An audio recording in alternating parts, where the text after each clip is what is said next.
On today's video, we take a deep dive into one of Steve Vai's sickest solos from his Whitesnake days.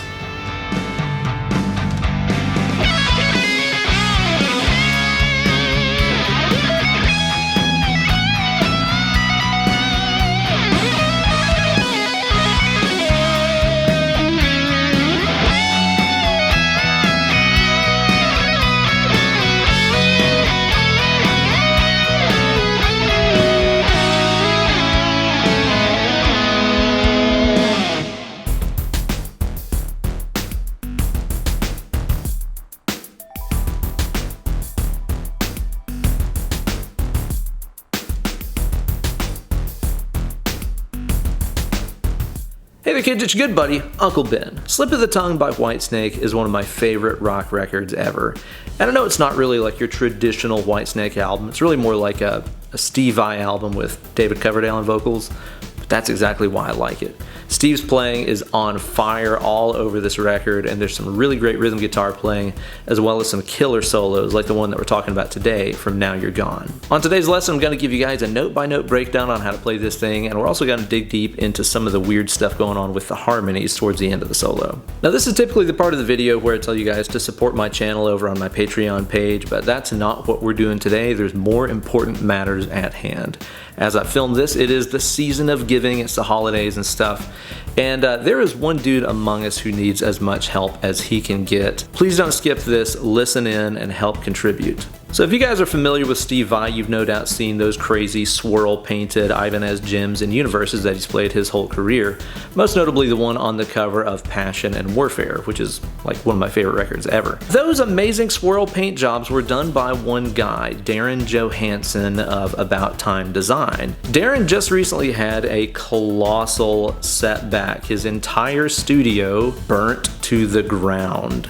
They're still not exactly sure what happened yet, but Darren lost absolutely everything. His car was lost, tons of household expenses, everything is completely gone. Some of the pictures you can look at from the fire are just heartbreaking, and it really does tear me up to think that the guy who's like the godfather of all things swirl paint, right? The guy that really brought this into the world of guitar and created so much of that aesthetic that we associate with Steve Vai and Ibanez and stuff is in such a bad place right now. He's also the guy that inspired me to get into doing swirl painted guitars of my own, like this guy right here. He needs all the help that he can get. Every little bit counts. His cousin started a GoFundMe page for him, and I'm gonna put the link down there in the video description. That way you guys can click on that and contribute. Whenever they started the campaign, they only had the bar set at like $2,000. Which is nothing. It's already almost there. A handful of people have donated and stuff, which is great, but he's gonna need a whole lot more than $2,000 to recoup and get back on his feet again, y'all. But I know with our powers combined, we can get him going again. But I'm also gonna do something cool for you guys if you donate to the GoFundMe page. Any sum, it doesn't matter if it's just $1, I don't care. What I want you guys to do is to make a donation to the GoFundMe page and screenshot it with your, donation confirmation on there. Then email me that screenshot to benellerguitars@gmail.com. Be sure to put something like swirl GoFundMe in the email subject line, that way I can find it really easily in my inbox. After I get that from you, what I'm going to do is send you a Dropbox link that contains a ton of goodies, a bunch of Patreon only lessons that I've put up over the years, the tabs to go along with this lesson. All kinds of good bonus stuff is going to be in there. So don't delay, click the GoFundMe link down there in the video description and make a donation to Darren's cause. Email me the screenshot, I'll hook you up with a bunch of good stuff. And you'll also receive my massive, unending gratitude for helping the king of swirls out in his time of need. Thanks, guys. Gear-wise for today's video, I'm playing this ultra heavily modified Ibanez RG7421 that I swirl painted. This is actually the first swirl that I ever did. Really cool Japanese built guitar. It's a 7-string. Sorry about that, you don't need a 7-string to play this solo, but I mean, come on, it's swirl painted, and Vai was playing a 7-string in the music video, so let's just go with it, right? Just ignore that bottom low B string if you're playing a 6-string guitar at home. I've got this running into the Fractal Audio Axe FX 3, and that's it. Before we start breaking those licks down, let's hear them again at stepdad speed.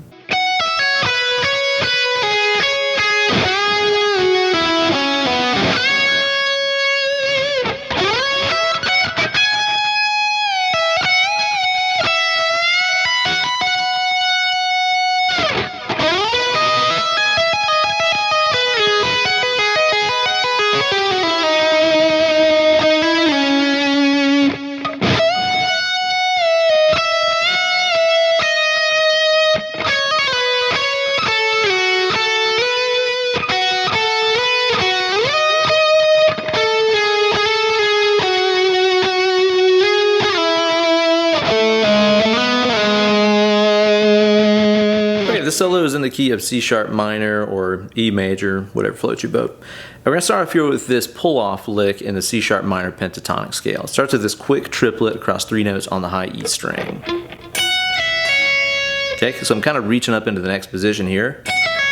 Then we got to go here to the B, then back to the high E. After that, you got this kind of Jimmy Page style phrase. Notice the finger roll. Then you got to play this bend on the G. So all together so far, you should have this.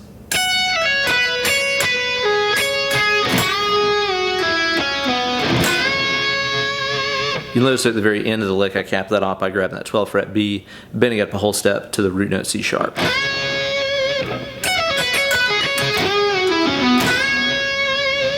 So the next lick, you'll notice I put on the 2nd and 3rd strings up higher on the neck. A lot of tabs and covers that I see have you play it on the first 2 strings down low, but if you watch the music video, Steve's playing it higher up on the neck on the 2nd and 3rd strings.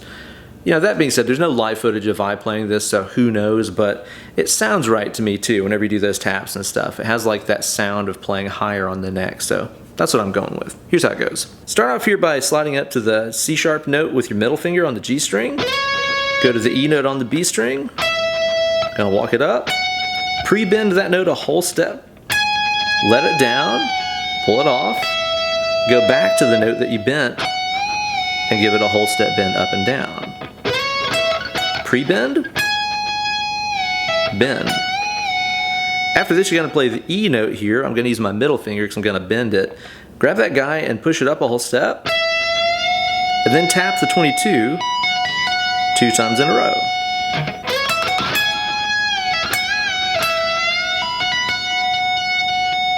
So the next lick is one of those Steve Vai string crossing tapping inferno licks.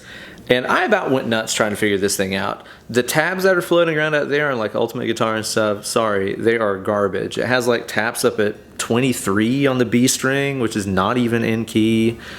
Bunch of dumb stuff on there. That's just not how it goes. I took the original audio and I put it in Logic and I slowed it down and stretched it and went over it like literally note by note until I came up with what I think is going on right here.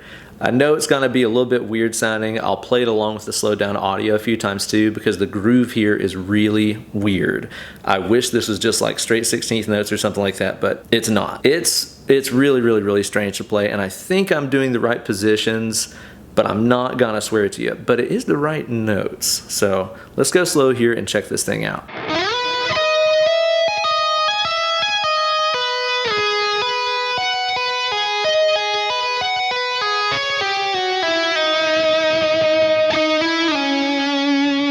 I'm gonna play this through here kind of slowly, and I'm gonna put the tab on screen, and honestly I think that will do you a lot better than me sitting here going 16 on the G, 16 on the B, hammer on 17, tap the 21, pull off to 16. Like, that kind of word salad just drives me crazy in lessons, and I don't think it helps anybody learn. So just watch and listen, follow the tab along right here, and that's probably gonna be the best thing that you can do for yourself.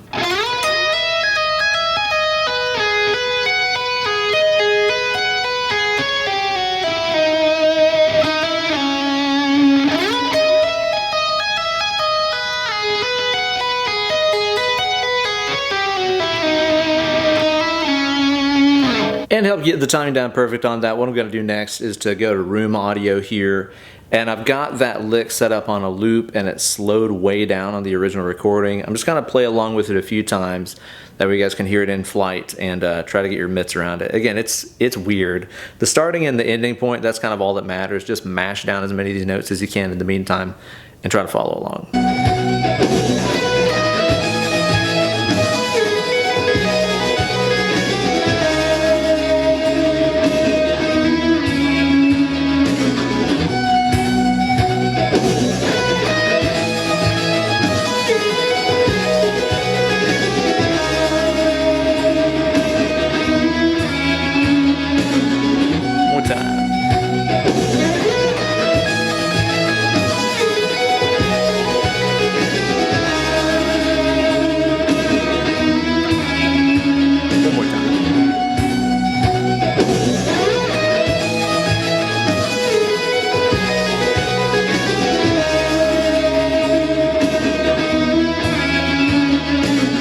So a couple words about that tapping lick that are going to make it a little bit easier for you. You'll notice that I'm starting that off with my third finger. That's really unnatural feeling. I want to do it with my first like this. But there's a pull off and a slide coming up next. And if your first finger isn't free, there's no way you can make that happen. So as weird as it might seem, start off with your third finger whenever you come into that lick.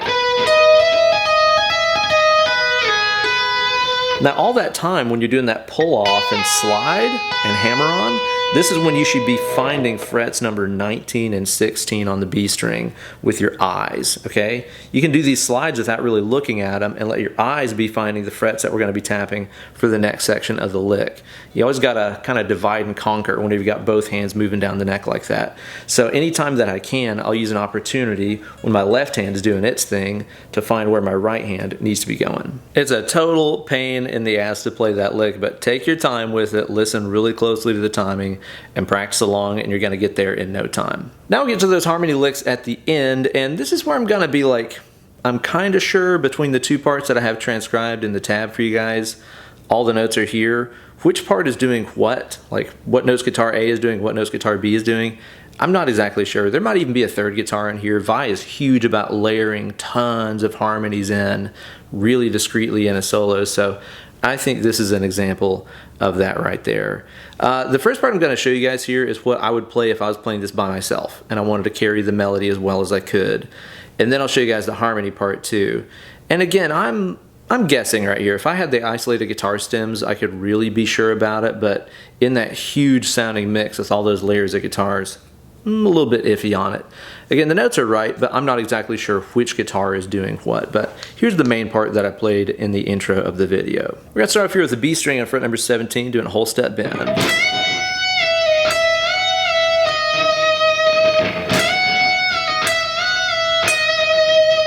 So you notice that was just really 2 frets being used right there. Then we get this nice little phrase with some trills and stuff. Be sure to pay really close attention to what notes get hammer-ons, which notes get slides, which ones get picked. Vai's playing is super expressive and lyrical. That's part of what makes it sound so unique. So be sure to pay very close attention to those little teeny tiny details as you're trying to master the solo. Then we have this phrase.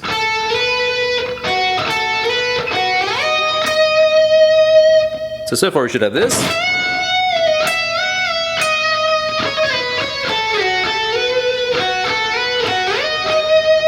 And this last lick is where the harmonies get really dense, so this is a little bit of a shot in the dark, but it sounds something like this for the main guitar part.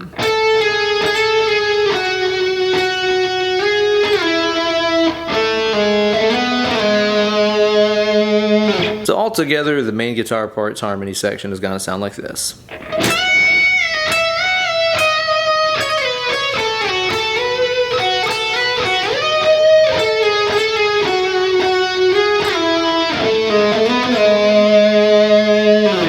And I have a guess as to what the harmonies are doing, and again, it is just that, a guess. The reason I want to emphasize that is because there are some odd jumps happening right here where I think the two guitars are kind of crossing over each other. So some of these notes may belong to guitar A, and some of guitar A's parts might belong to guitar B right here. So you could probably combine them and find what you think sounds the most right, but the harmony part should sound something kind of like this.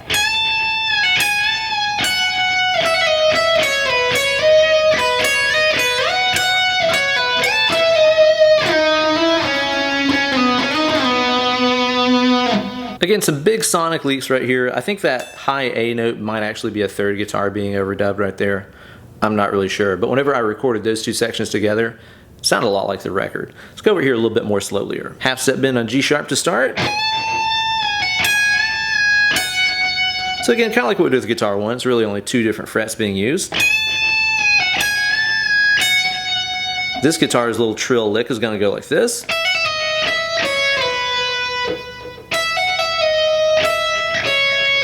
And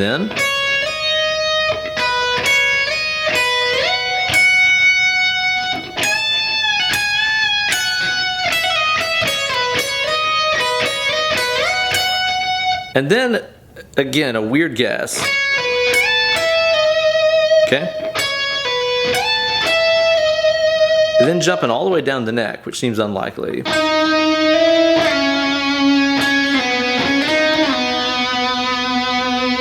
Again, there's probably some truth to both of those parts that I just showed you. You might be able to find a way that you think sounds smoother going from this section of guitar A to this section of guitar B.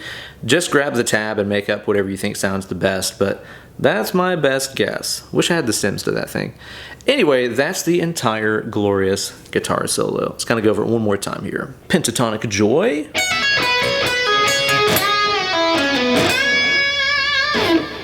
Tappy Lick.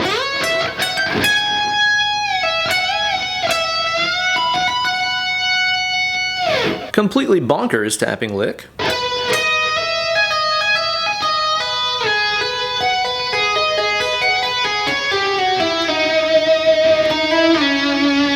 Then we enter into the harmony section.